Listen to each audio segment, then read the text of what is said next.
नमस्कार आदाब, इस वक्त आप देख रहे हैं मेरे साथ CIB इंडिया न्यूज। तो चलिए शुरू करते हैं खबरों का सिलसिला।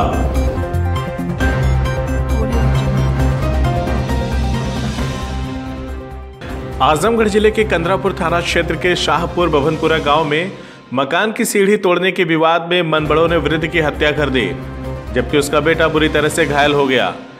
बेटे का इलाज जिला अस्पताल में चल रहा है। घटना के संबंध में मृत वृद्ध की बहू ने तहरीर देकर नामजद रिपोर्ट दर्ज कराई है।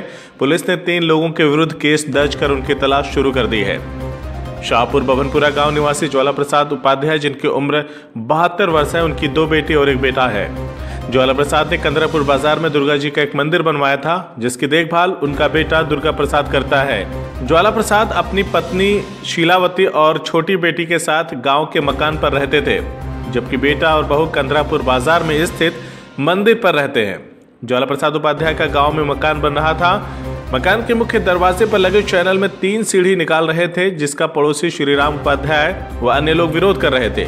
मनबड़ों ने सीढ़ी तोड़ दिया, जिसका ज्वाला प्रसाद और उनके बेटे दुर्गा प्रसाद ने विरोध किया तो मनबड़ों ने मारपीट कर पिता पुत्र को घायल कर दिया। दोनों को जिला अस्पताल में भर्ती कराया गया, जहां इलाज के दौरान ज्वाला प्रसाद की मौत हो गई, जबकि बेटे का इलाज अभी भी चल रहा है।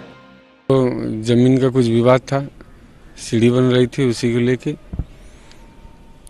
और सर्व कार्य नहीं हो पा रहा था। उसके वजह से हमने जो कि थाना दिवस सैटरडे को भी हमने एप्लीकेशन दिया था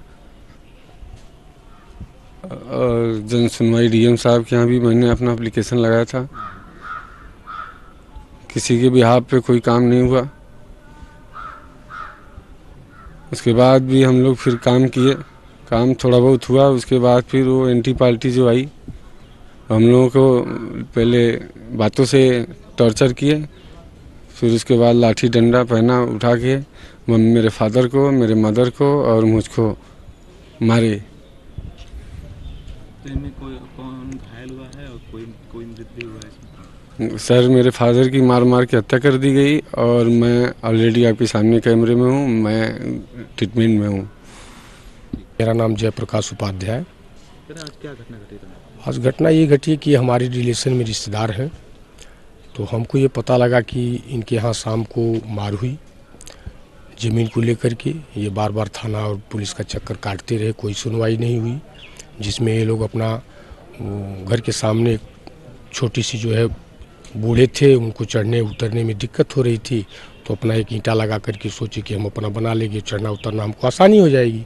उसी बात को लेकर के अपने जो, अब नाम तो हम नहीं बता सकते, लेकिन जाकर के गांव में हम पता किए तो ये हमको पता लगा कि लोग इनको और इनके पिताजी को बुरी तरह से लोगों ने मारा पीटा।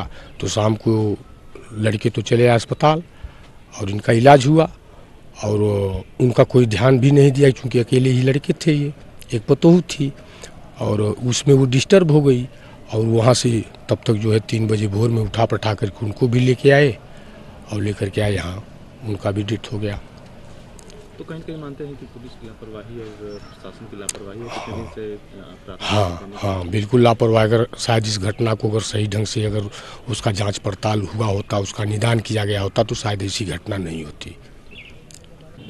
ये एक्चुअली जो मृतक हैं, जो अभियुक्त दोनों सगे पट्टीदार हैं, उपाध्याय परिवार इन लोगों का, इनके सामने एक ग्राम समाज की सड़क जा रही है, उस पर खड़ंजा लग रहा था। उसी बात को लेकर दोनों पक्षों में कल झंझट हुआ था और हाथों से, पैरों से, डंडों से पिटाई आपस में लोग किए थे।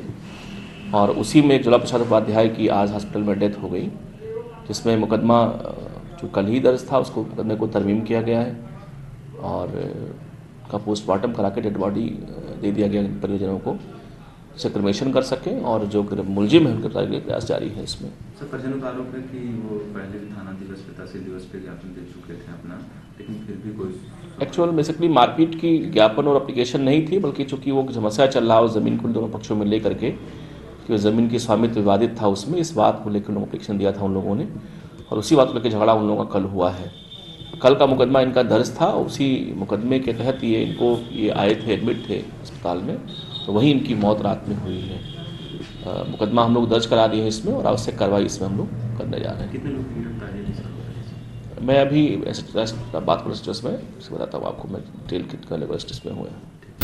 अगर आपको हमारी खबर अच्छी लगी तो खबर को लाइक करें, शेयर करें और चैनल को सब्सक्राइब जरूर करें। साथ ही स्क्रीन पर दिख रही घंटी को दबाएं ताकि आप तक हमारी सभी खबरों के नोटिफिकेशन पहुंचते रहें।